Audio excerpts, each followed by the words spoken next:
Hello दोस्तों, कैसे हो? Myself Hrithik Kadyan. आशा करता हूँ आप सब घर पे ठीक होंगे। तो हम एक और वीडियो लेक्चर लेके आए आपके लिए, और इस वीडियो लेक्चर में हम इन्वायरमेंटल केमिस्ट्री के एक इम्पॉर्टेंट टॉपिक के बारे में बात करेंगे जिसका नाम है क्राइटेरिया पोल्यूटेंट्स। पर हमें सबसे पहले पता होना चाहिए कि पोल्यूटेंट्स क्या होते हैं। तो any substance that causes pollution is called pollutant. तो इसको हमने दो कैटेगरी में डिवाइड किया है, primary pollutants and secondary pollutants. Primary pollutants are those substances that are directly emitted into the atmosphere. Example: SOx, NOx, hydrocarbons. Secondary pollutants are those that are created in the atmosphere by various physical processes and chemical reactions. Example हो गया ozone, जिसके बारे में हम आगे video में discuss करेंगे। तो पहले सोर्सेज देख लेते हैं। तो इनको भी हमने दो कैटेगरी में डिवाइड किया है, mobile sources and stationary sources. Mobile sources are those which are in motion like automobiles, rail roads, aircraft, farm vehicles and boats and ships. whereas stationary sources are those which are fixed at one position like factories, refineries, boilers, power plants, etc. Now criteria pollutants. तो criteria pollutants are also broadly divided into 6 categories, जिनको हम एक एक करके अब discuss करेंगे। सबसे पहले है कार्बन मोनोक्साइड। कार्बन मोनोक्साइड एक colourless, odourless, tasteless, poisonous gas है जो कि incomplete combustion of carbonaceous fuel की वजह से प्रोड्यूस होता है। Around 80% of total carbon monoxide emission जो कि ट्रांसपोर्टेशन सेक्टर से आता है, और बाकी जो है वो पावर प्लांट्स वगैरह से आता है। Carbon monoxide is an asphyxiant. ये एक इम्पोर्टेंट लाइन है, इसको याद कर लेना। कई बार नेट में डायरेक्टली पूछा जाता है कि कौन सा क्राइटेरिया पोल्यूटेंट को हम एस्फाइजिएंट कहते हैं। उसका आंसर है कार्बन मोनोक्साइड। क्यों? क्योंकि ये इंटरफेयर करता है blood's ability to carry oxygen from the lungs to the body organs and tissue. क्योंकि कार्बन मोनोक्साइड की एफिनिटी ज़्यादा होती है ऑक्सीजन से हीमोग्लोबिन के साथ बाइंड करने की। ये एक इम्पोर्टेंट इंडोर पोल्यूटेंट्स भी है, क्योंकि जो लोग सिगरेट स्मोक करते हैं, क्योंकि सिगरेट स्मोकिंग से भी कार्बन मोनोक्साइड रिलीज होता है। देखा, मैंने कहा था carbon monoxide have 200 times more affinity towards haemoglobin than O2। तो ये कुछ कंसंट्रेशन दे रखी है कार्बन मोनोक्साइड की। जैसे जैसे हम कंटिन्यूस एक्सपोजर होते जाएंगे कार्बन मोनोक्साइड से, तो उसका ह्यूमंस पे क्या इफेक्ट होगा। जैसे स्टार्टिंग की कंसंट्रेशन पे impairment of judgement, visual perception, पर जैसे जैसे कंसंट्रेशन बढ़ती जा रही है, headache, dizziness, loss of consciousness, और around 1000 ppm of carbon monoxide concentration rapid death होनी शुरू हो जाएगी। Next is oxides of nitrogen. Mainly 6 to 7 oxides of nitrogen are present in the atmosphere, but two main important air pollutants are NO and NO2. About 50 to 60% emissions जो है वो transportation sector से होती है, जिसे हम फ्यूल नॉक्स कहते हैं, और जो बाकी का है वो स्टेशनरी सोर्सेज से होती है, जिन्हें हम थर्मल नॉक्स कहते हैं। तो ये भी याद रखने वाली बात है कि फ्यूल नॉक्स और थर्मल नॉक्स में क्या डिफरेंस है। It can irritate the lungs, causing bronchitis, pneumonia, and also some respiratory infections. It reacts with VOCs in presence of sunlight to form photochemical oxidants. उसके भी कई सारे adverse effect होते हैं हमारी बॉडी पे। It also reacts with hydroxyl radical in atmosphere to form HNO3 that contributes in acid rain. Acetate formation में भी ये हेल्प करता है, और जिसकी वजह से ये मेटल सरफेस को कोरोड करने में नुकसानदायक करता है। जो नॉक्स है ये एक प्राइमरी कंपोनेंट भी है ओजोन और स्मोक फॉर्मेशन में। ये हम एक अलग वीडियो में अच्छी तरह डिस्कस करेंगे कि कैसे नॉक्स जो है वो ओजोन की फॉर्मेशन में भी हेल्प करता है और ओजोन की डिस्ट्रक्शन में भी हेल्प करता है। Another effect of NOx is the nitrification of lakes, ponds, estuaries and other wetlands. Next is oxides of sulphur. About 86% of sulphur oxide emissions जो है वो फॉसिल फ्यूल कंबशन से आते हैं, मतलब स्टेशनरी सोर्सेज से आते हैं। कोल जो है वो कंटेन करता है maximum amount of sulphur, that is 1 to 6%, और ये नेचुरल गैस में भी प्रेजेंट होता है in the form of H2S। तो हमें सल्फर को रिमूव करना पड़ता है नेचुरल गैस में से। हम डीसल्फराइजेशन कर सकते हैं या पल्वराइजेशन कर सकते हैं या कोल वॉशिंग कर सकते हैं, जिससे कोल की कंटेंट कम हो जाती है और फिर हम उसको अच्छी तरह यूज़ कर सकते हैं। It also react with water molecules in atmosphere to form sulphuric acid, which is also a main component of acid rain. ये भी हाईली कोरोसिव होते हैं नेचर में, कई सारे रेस्पिरेटरी डिजीज कॉज करते हैं, और prolonged exposure to sulphate causes serious damage to building marble, limestone, mortar. इसका लाइव एग्जांपल हम देख सकते हैं, आगरा में ताजमहल है जिसका कलर येलोइश होता जा रहा है ड्यू टू एसिड रेन, और जिसकी वजह से जो मथुरा रिफाइनरी थी उसको भी बंद कर दिया। Next is lead. It is classified as both indoor as well as outdoor pollutants. ठीक है, क्योंकि हम जो घर में पेंट्स वगैरह यूज करते हैं उसमें भी लेड प्रेजेंट होता है, और जो आउटडोर पोल्यूटेंट मतलब आउटडोर सोर्स जो है लेड का, वो क्या है, कंबशन ऑफ लेडेड पेट्रोल और गैसोलीन जो हम यूज करते हैं अपनी गाड़ियों में। पर इसके ऊपर भी मतलब आजकल तो हम अनलेडेड पेट्रोल यूज़ करते हैं, पहले हम लेडेड पेट्रोल यूज़ करते थे जिसकी वजह से लेड रिलीज होता था। It is mainly added in form of tetraethyl lead, क्योंकि because of its anti knock property. It causes disruption of synthesis of hemoglobin as well as other respiratory pigments such as cytochromes। तो ये haemoglobin की synthesis को रोक देता है, जिसकी वजह से ऑक्सीजन की कमी हो जाएगी बॉडी में, और जिसकी वजह से अनीमिया कॉज होगा या किडनी डिसफंक्शन होगा या ब्रेन डैमेज भी हो सकता है। Next is particular matter. तो it consist of any disperse matter, solid और लिक्विड।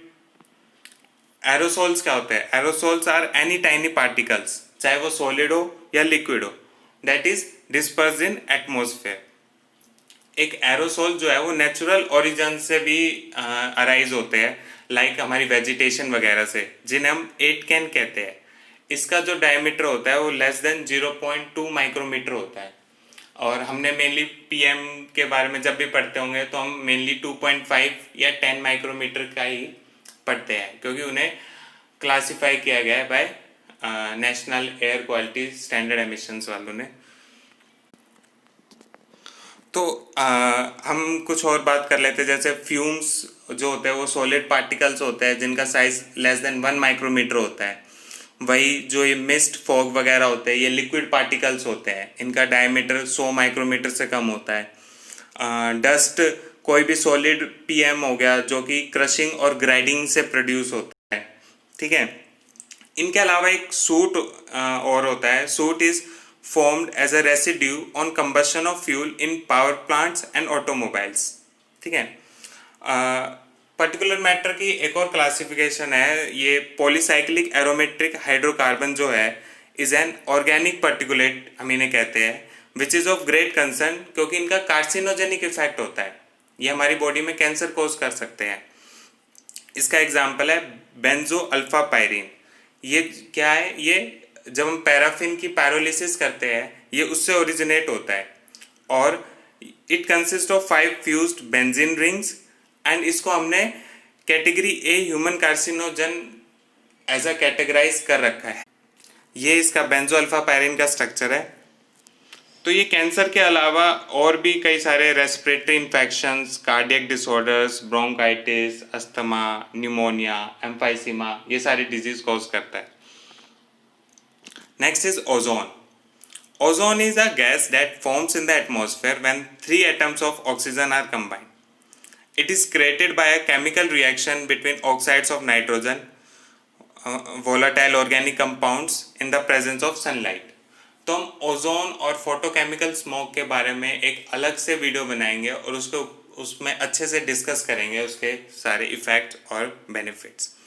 तो हम ऊपर ऊपर से देखें तो ओजोन को हमने दो कैटेगरी में डिवाइड कर रखा है, बैड ओजोन और गुड ओजोन। बैड ओजोन जो है वो ट्रोपोस्फेयर में प्रेजेंट होती है, जो हमारी सबसे पहली लेयर होती है, और ये क्या करती है, ये ह्यूमन हेल्थ को डैमेज करती है, हमारे वेजिटेशन को डैमेज करती है, और हमारे कॉमन मटेरियल्स जो होते हैं उन्हें डैमेज करती है। वही जो गुड ओजोन है ये स्ट्रेटोस्फेयर में प्रेजेंट होती है, और ये protects the life on earth from the sun's harmful UV rays जो आती है। तो ये क्या करती है, रेस्पिरेटरी ट्रैक्ट्स को इरिटेट करती है, empire lung functions and causes throat irritation, chest pain, lung infection, asthma, and may reduce yield of agriculture crops and injure forest and other vegetations also. Air quality index के बारे में पढ़ेंगे। तो air quality index is a tool for effective communication of air quality status to people in terms, क्योंकि ये easily understandable होते हैं। ये क्या करते हैं, सारे complex air quality data of different pollutants को इकट्ठा करते हैं और उन्हें या तो एक नंबर या किसी नोमेनक्लेचर या किसी कलर के थ्रू शो किया जाता है। तो earlier air quality index India में ईपीए द्वारा दिया जाता था, पर nowadays it is given by SAFAR. SAFAR is system of air quality and weather forecasting and research. तो values is given that is, अगर 1 से 100 के बीच में एयर क्वालिटी इंडेक्स है तो that means your surrounding air is good and satisfactory.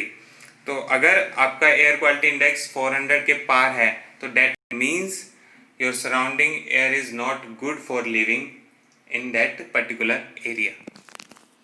तो इनको हम कलर से भी डिनोट करते हैं, like for good green, like moderate yellow, then poor orange, very poor red, and severe brown और मैरून। अब हम national ambient air quality standards की बात करेंगे। अभी जो हमने 6 क्राइटेरिया पोल्यूटेंट्स पढ़े हैं उनकी क्या क्या परमिसिबल वैल्यू होनी चाहिए। तो जैसे कि हर पोल्यूटेंट का हम एक एनुअल देखते हैं और एक 24 आवर्स के लिए देखते हैं, और इसको भी हमने दो कैटेगरी में डिवाइड किया है, industrial residential area and ecological sensitive area. Like for SO2 it should be 50 and 80 for industrial residential area, and for ecological sensitive area it should be 20 and 80. Like this, NO2, PM, ozone, PM 2.5 and lead and 10, ozone, lead and carbon monoxide. Like carbon monoxide की industrial residential area में 2 और 4 होनी चाहिए, whereas ecological sensitive area में भी 2 और 4 होनी चाहिए। ओजोन का आप देखेंगे कि सबका हमने एनुअल और 24 आवर्स के लिए किया है, पर हमने ओजोन के लिए 8 आवर्स और 1 आवर के लिए किया है, क्योंकि जो ओजोन ट्रोपोस्फेयर में प्रेजेंट है, जो कि बैड ओजोन है, वो एक हार्मफुल गैस है जो कि बहुत सीरियस इफेक्ट डाल सकती है हमारी ह्यूमन हेल्थ पे and also on our vegetation. So हम उसका 8 आवर और 1 आवर के लिए करते हैं। तो आप सब सोचेंगे कि इन वैल्यू को याद करने से क्या होगा, तो पर ये याद करना पड़ेगा क्योंकि नेट में डायरेक्ट क्वेश्चंस भी पूछते हैं, और इसका प्रूफ मैं आपको आगे देता हूँ। ये 2019 का जून का पेपर है जिसमें डायरेक्ट क्वेश्चन पूछा गया है कि according to national ambient air quality standard annual average concentration for SO2 और NO2 इन इकोलॉजिकल सेंसिटिव एरिया। आपको पूरा क्वेश्चन ध्यान से पढ़ना है कि किसके लिए पूछा गया है, इंडस्ट्रियल एरिया के लिए पूछा है कि इकोलॉजिकल सेंसिटिव एरिया के लिए पूछा है। तो these are the options given, and मैं आपसे रिक्वेस्ट करूँगा कि आप सभी उस टेबल को अच्छे से याद करें और इसका आंसर मुझे कमेंट सेक्शन में जितनी जल्दी हो सके उतनी जल्दी प्रोवाइड करें। तो ये था आज का टॉपिक हमारा क्राइटेरिया पोल्यूटेंट्स के ऊपर। अगर आपको ये वीडियो अच्छी लगी तो प्लीज़ इसे लाइक करें और ज़्यादा से ज़्यादा शेयर करें। अगर आपको कोई क्वेरी है तो आप मुझसे कमेंट सेक्शन में पूछ सकते हैं, मैं आप तक जल्द से जल्द पहुंचने की कोशिश करूंगा। और इंतज़ार करते रहिए, अभी तो नेट का कुछ आया नहीं नोटिफिकेशन, और हम जल्द एक नई वीडियो के साथ हाजिर होंगे। जब तक के लिए stay tuned, stay safe, thank you.